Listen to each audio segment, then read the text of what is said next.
welcome back.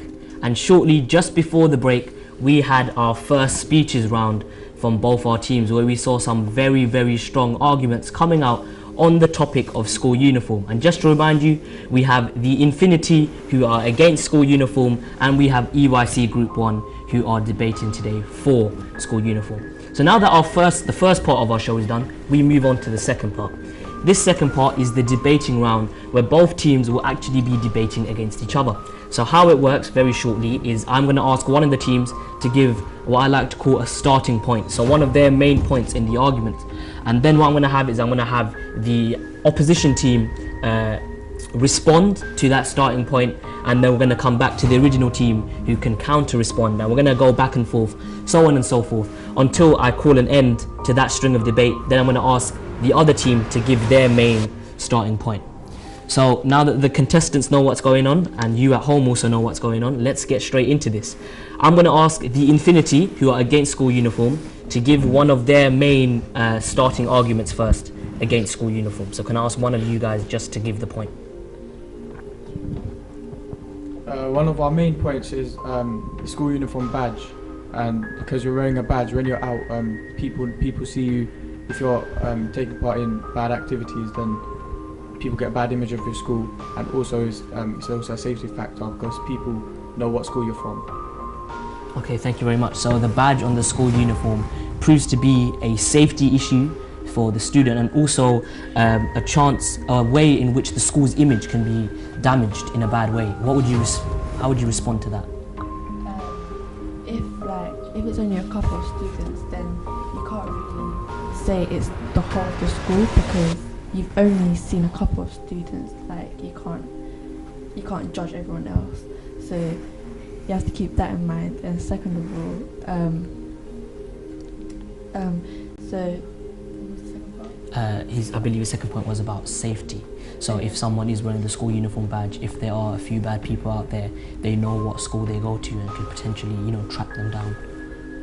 Yes, as well. Then if you're not wearing uniform, then some people might not wear appropriate clothes, so it might not be safe outside of school as well as inside of school. Yeah, so if they're wearing a uniform, people know they're a part of an organisation and would be deterred away. Okay, so the responses that we have there is that just the behaviour of a few of the students doesn't represent the image, doesn't represent the school as a whole. And also, without a school uniform badge, it might even be more dangerous, because in some cases people might be deterred from approaching the student in the fact that they might know they're from a certain organisation. So would you have a response to that? You said that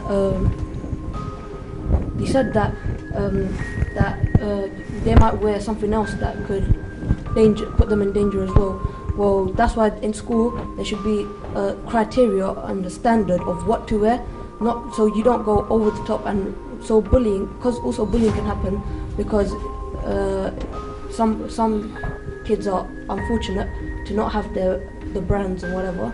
But you could. That's why there should be a standard and a criteria of what to wear. So you shouldn't go over the top. And how some people can go, all these Hugo Bosses, Ralph Lauren's, all that. There should be a standard and a criteria. And it also teaches us how to become ourselves, because that's what school teaches us, is to prepare for a future. So if we will have the choice of what to wear, but up to a certain standard, the school will be teaching us how to become adults easier, and yeah. Okay, thank you very much. So just because there shouldn't be school uniform doesn't mean there shouldn't be a framework within which the students are dressed. So perhaps your argument of some people might dress in a negative fashion, it can be countered by the idea that Riyad's giving, that there doesn't have to be a school uniform, but there can be limits to what the students can wear. So what would you respond to that? Yeah, so if you're expressing your identity, like yourself, some people might express it through brands, like the clothes they've got. So if that's how they express themselves, then that's how they're going to express themselves. And if like you said, that it's going to prepare yourself for the future and like introduce you to adulthood, but some jobs like make you wear uniform, so it's kind of preparing you for the future. Yeah, so some jobs do have a uniform, such as I know if you're working at a till in Tesco, you have to wear a Tesco top, and also some jobs have a dress code, such as smart work. So you're saying that school is preparing us for the future, but isn't uniform doing that? Uniform is doing it, but if you put it in, if a child could wear what he wants, but up to a certain standard, like for work, for example, if you wear the dress code is smart wear. So obviously, if you can wear, there are different types of smart wear. It's not just a blazer and suit, and you can wear a shirt with trousers and shoes, but there are different types of ways to dress smart. It's not just one specific way. And about uniform, well, school can. Well, you see how school has non-uniform days. They can, well, it can be vice versa. It can be inverted. So they should have a school uniform day maybe. And that could be just the way they dress smart. You don't have to go buy a school uniform like for the school and stuff. It could be just smart wear or something like that. Okay, thank you very much, Riyad. So we come back to the stark difference between a uniform and a dress code.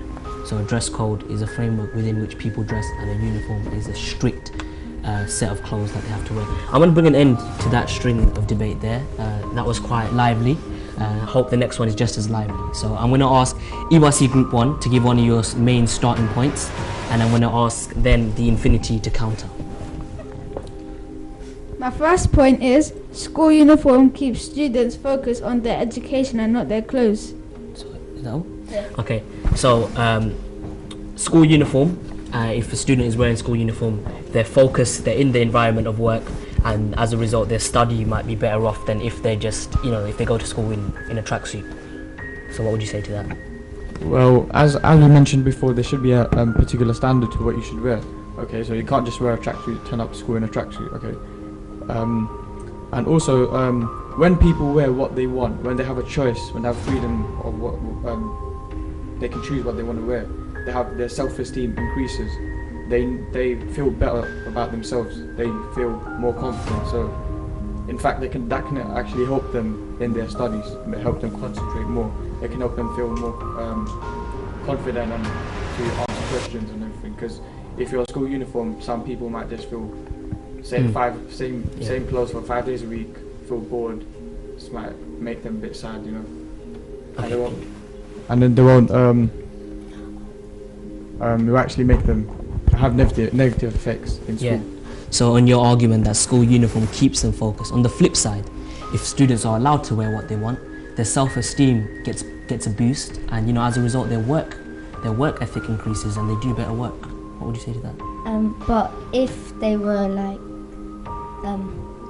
if they wore something like a tracksuit, they might change their attitude towards teachers and might get rude to them. Okay, but Saeed said that there might be a sort of a framework into what they wear. So they're allowed to wear what they want, but then there might be a strict rule, no tracksuits. What would you say to that? No, but if you can't afford the brands, they won't feel comfortable in what they're wearing, so their self-esteem wouldn't go higher. Good argument. So the idea of self-esteem, there may be some of the students who can't really afford the top class brands as other students can, and as a result it could lead to things like bullying and their self-esteem will go down. Would you have a response to that? Well, as we mentioned before, there's going to be a set criteria, so you don't have to, you can restrict the students from wearing high level brands. Okay, so they don't have to wear they could just wear like something, like to a limit, to an extent. It doesn't have to be over the top. Okay, so yeah. Okay, so we come back to the whole idea of a framework. Now I'm going to ask you specifically on the idea of limits, and so people can wear whatever they want, but there's limits. What would you say about these limits? What do you think? However,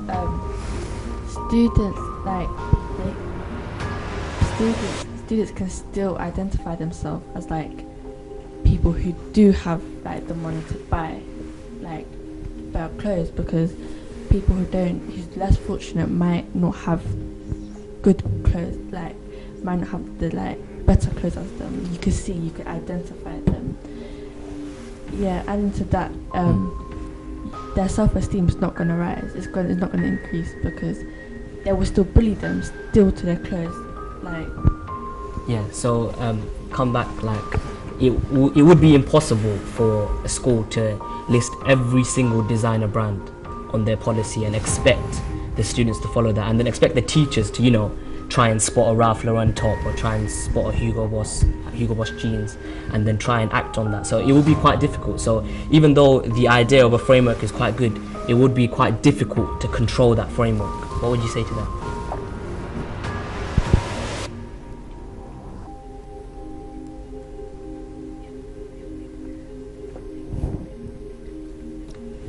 So the idea of a framework being difficult to control, do you have a response for that?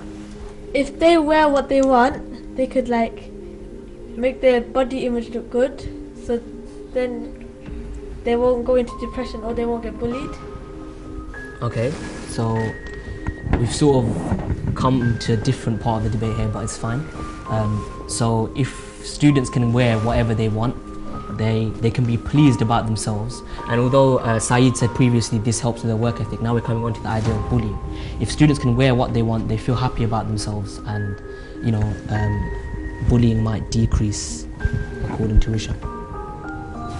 however, if they can come into school and they're thinking, I look good, I'm happy, I'm expressing myself, but then other people might think, no, they can't afford the things I can afford, and then that might cause bullying, and then their esteem will decrease, and then they won't be as confident, they won't focus on school anymore because they're bullied, and then that might affect their future as well.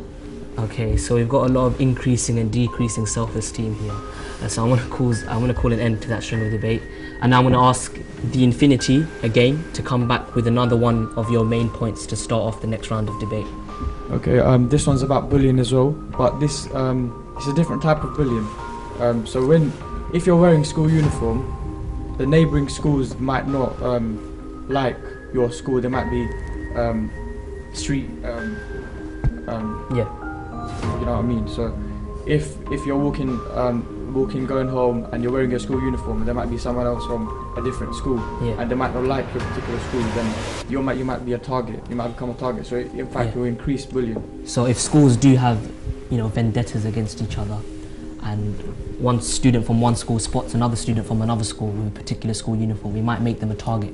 What would you respond to that very quickly? However, there's teachers who can help that, like they could stop these things happening, and like teachers could stop Okay. these things. Can I very quickly just get a response from the Infinity on the idea of teachers helping to stop that form of bullying which Saeed told us about? But as I mentioned, it's outside of school, that sort of bullying. So teachers are not available at all times. Teachers are available only in school.